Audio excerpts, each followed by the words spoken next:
Your fellow Republican, Governor Pence, Senator Tim Scott, who is African-American, recently spoke on the Senate floor. He said he was stopped 7 times by law enforcement in 1 year. A U.S. He Senator. said, "I have felt the anger, the frustration, the sadness, and the humiliation that comes with feeling like you're being targeted for nothing more than being just yourself." What would you say to Senator Scott about his experiences? Well, I have the deepest respect for Senator Scott, and he's a close friend. And what I would say is that we need to adopt criminal justice reform nationally. I signed criminal justice reform in the state of Indiana, Senator, and we're very proud of it. I worked when I was in Congress on the Second Chance Act. We have got to do a better job recognizing and correcting the errors in the system that do reflect an institutional bias in criminal justice.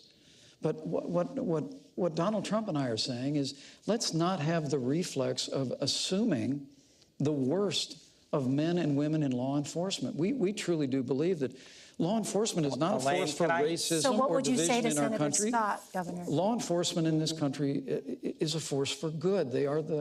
They truly are people that put their lives on the line every single day. But I would suggest to you, what we need to do is assert a stronger leadership at the national level to support law enforcement. You just heard Senator Kaine reject a stop and frisk. Well, I would suggest to you that the families that live in our inner cities that are besieged by crime. Elaine, let Governor, me, the question is about Senator Scott. What would you tell and Senator Elaine, Scott? if I could jump, but I've heard Senator Scott make that eloquent plea. And look, criminal justice is about respecting the law and being respected by the law. So there is a fundamental respect issue here. And I just want to talk about the tone that's set from the top. Donald Trump during this campaign has called Mexicans rapists and criminals. He's called women slobs, pigs, dogs, disgusting.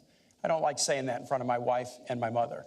He attacked an Indiana-born federal judge and said he was unqualified to hear a federal lawsuit because his parents were Mexican. He went after John McCain, a POW, and said he wasn't a hero because he'd been captured.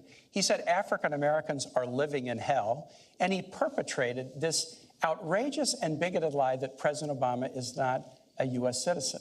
If you want to have a society where people are respected and respect laws, you can't have somebody at the top who demeans every group that he talks about. And I cannot believe that Governor Pence will defend the insult-driven campaign that Donald Trump has run. All right, I want to